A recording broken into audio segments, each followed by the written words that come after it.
It's not finished yet. I had never seen myself like that before. She's more recognizable online than most tour winners, but she's never won a single major event. Her name stirs more conversation than many champions combined. How did that happen?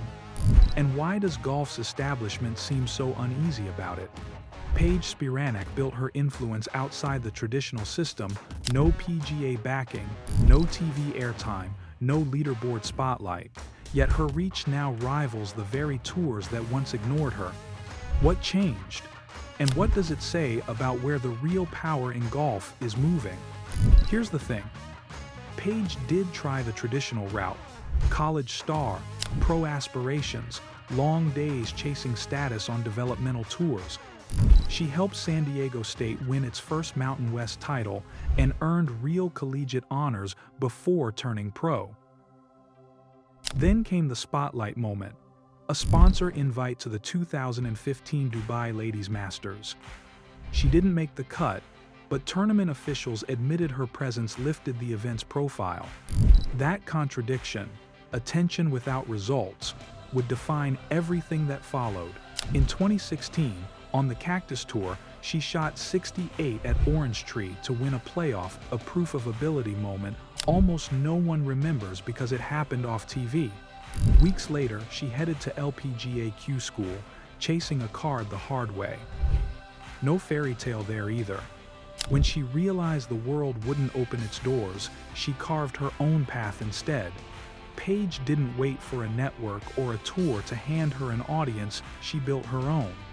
In 2020, she launched Playing Around, a podcast that blended golf talk with pop culture and personality, proving she could hold attention without a leaderboard. Then came Only Paige, a subscription platform where she shared golf instruction, Q&As, vlogs, and behind-the-scenes content. It was direct-to-fan, recurring income proof that connection could replace tour finishes, at least when it came to making money. In 2024, she shifted that model to a new platform called Passes, a paid subscription site similar to Patreon, keeping the same core idea: grow the community first, and everything else follows. So, did that actually give her real power too, or just a lot of likes?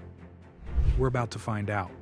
The old golf rulebook said, win tournaments, get TV coverage, attract sponsors, then build fans. The new playbook flips that. Build fans first, and the sponsors and opportunities follow. By 2025, Paige has 4 million Instagram followers, putting her alongside golf's biggest stars in reach. That's not about trophies, it's about attention. She turned social media into her own broadcast network, one post at a time. Sponsors noticed, networks noticed. And suddenly, a player without a tour card was driving golf's biggest conversations. We'll get into those partnerships next, because they are proof of power. Brands don't care about tradition, they care about outcomes. In 2021, sportsbook operator PointsBet signed her as a global brand ambassador and on-air personality. She went on to host PointsBet studio segments and later expanded into new partnerships and regular columns that lived where her audience already spent time online. That's real leverage. Influence that exists independently of any leaderboard.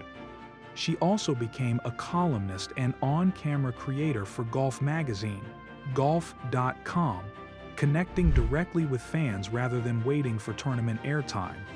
On the equipment side, she led campaigns with brands like Club Champion, earning not for wins, but for the audience she consistently delivers.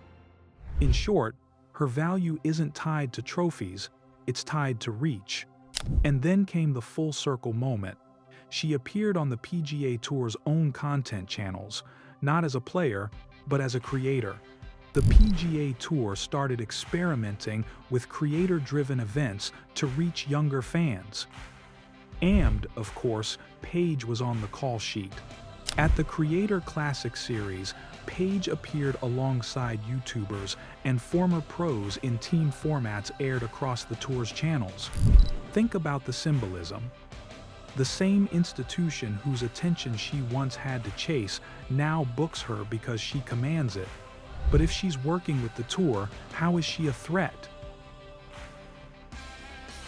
Hold that thought, because it's not about cooperation. It's about control. Golf has long sold itself as exclusive and conservative. Paige sells it as approachable, modern, and in touch with the social media generation. When the LPGA tightened its dress code in 2017, she didn't stay quiet. She wrote a Fortune op-ed calling out the message those rules sent to young women. Whether you agree or disagree, that's not scandal chasing, it's actively shaping what golf looks like for the next generation.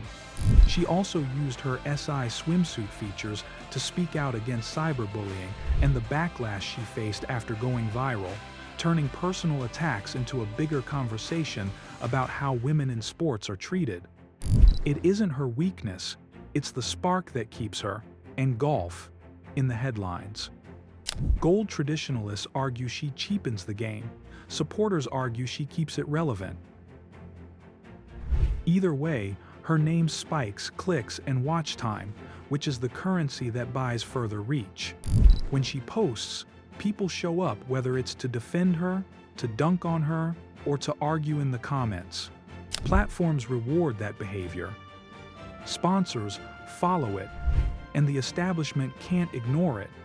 That's why even skeptics still book her for creator events and live coverage hits. Now, in case you're still wondering why the PGA would see her as a threat, let's break it down for you. 1. The power shift. 2 decades ago, the tour, TV networks, and sponsors decided who mattered. Now, one creator with a camera can reach millions on their own. Paige is proof of that shift. The power has moved from institutions to individuals, and that makes the old guard uneasy. The PGA doesn't fear Paige the golfer. It fears Paige the example others might follow. 2. Attention rules now.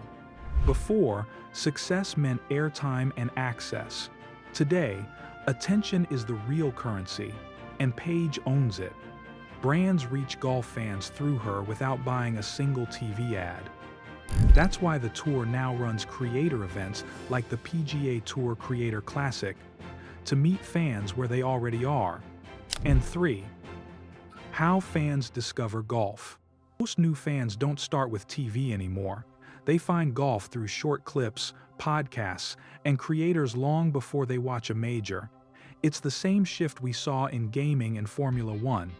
Paige didn't cause it, but she represents it. When one person defines the sport before the league does, control starts to slip. And that's what people really mean when they call her a threat to the game. Let's be honest. In 2025, attention is the only leaderboard that travels everywhere, to brand deals, to media seats, to creator tournaments, to the next million fans who meet golf for the first time on their phones. If that sounds like the end of something, it isn't. It's the beginning of a sport learning to share the stage with those who built their own. The question isn't whether Paige is good or bad for golf.